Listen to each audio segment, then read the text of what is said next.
Hi everyone, today I'm going to talk about second language acquisition or learning.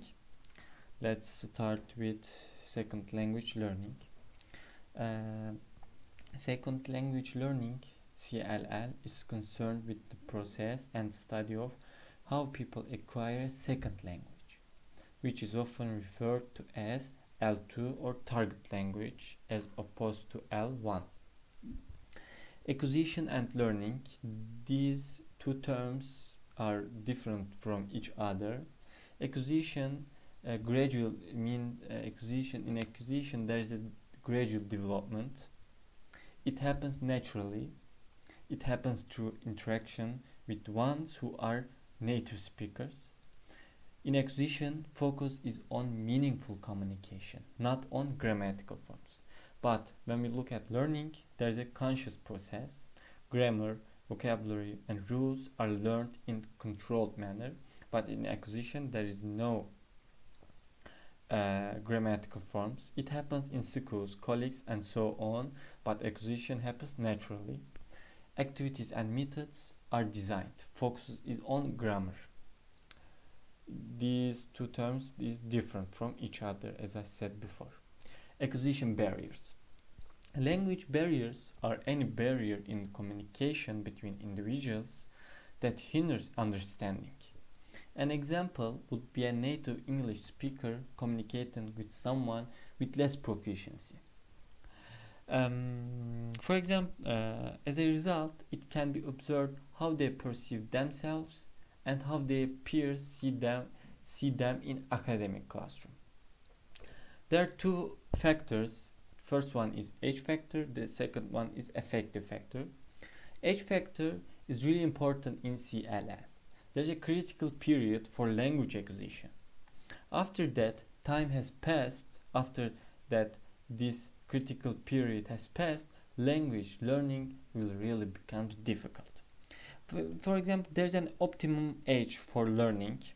For example, it can be about from 10 to 16, when the flexibility of our inherent capacity for language completely lost and maturation of cognitive skills allows a more effective analysis of features. And what about the affective factor? Affective factors are attitude and predispositions that can affect a student's ability to learn a subject. Explore the main affective factors that can influence second language acquisition and teaching methods to help overcome these factors. These factors can be inhibition, attitudes, levels of anxiety, self-esteem. These kind of things are examples of affective factor. Focus on teaching method. We can call this as an acquisition aids. Helps the learners mastering L2.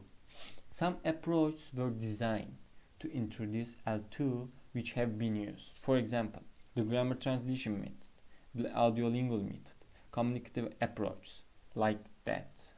Let's move with audiolingual method. Improvement of direct method. There is a grammatical rules.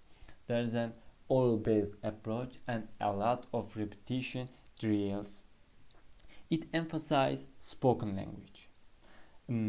Also, it involved a systematic presentation of structures of L2, moving from simple to the more complex form. And there are lots of drills, repetition drills. What about communicative approach? Enable students to communicate in the target language. It is a student-centered activities that are truly communicative. The target language is a vehicle for communication. The communication is really important, is really important and key factor in here. What about the grammar translation method? The most traditional approach, there is a long list of words, vocabulary words. There are lots of grammatical rules. Written language rather than spoken language is emphasized. There is a focus on written language. Let's move on, focus on the learners. Errors were regarded negatively and had to be eradicated and avoided. Motivation, transfer, interlanguage, input and output. We will mention about 4 of them. Let's move with transfer. Also called cross-linguistic influence, means using sounds, expressions or structures from the L1 when we perform in the L2. There are two kinds of transfer, positive transfer and negative transfer. Sorry about that, I wrote to positive transfer, but I need to change it as a negative transfer. The first one is positive transfer. Negative transfer occurs when differences between two languages structures lead to systematic errors. But when we talk about positive transfers, occurs when areas of similarity between two languages facilitate learning. What's interlanguage? Interlanguage is an idiolect which has been developed by a learner of a second language, which preserves some features of their first language and can overgeneralize. Let's explain this like that. There are many errors in language between in L1 or L2. For example, there is a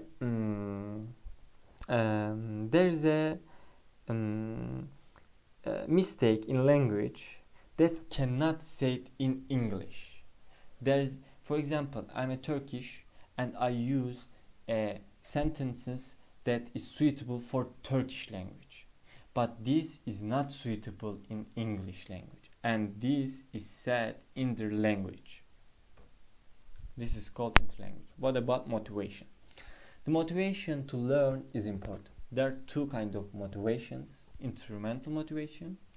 They want to learn L2 in order to achieve other goals, such as completing, graduating, reading an essay, like that.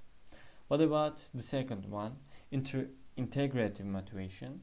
They want to learn L2 for social purposes, such as social life.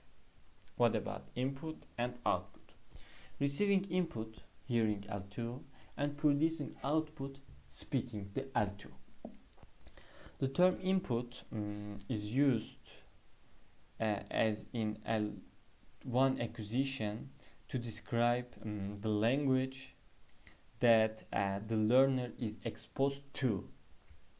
Meaning input is like is kind of exposing.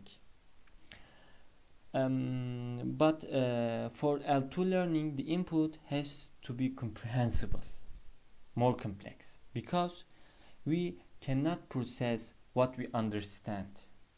Input can be comprehensible by simpler in structure and vocabulary. What about negotiated input?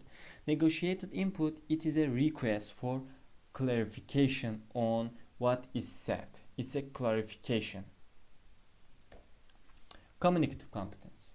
It can be defined as the general ability to use language accurately, appropriately, and flexibly. There are three competence. The first one is the grammatical competence, the accurate use of words and structure. However, we should not only focus on the grammar if we want to be fluent in second language. The second one is social linguistic competence, the ability to use language in a specific situation. The strategic competence, the ability to organize a message effectively. This is my reference. Thank you for listening to me.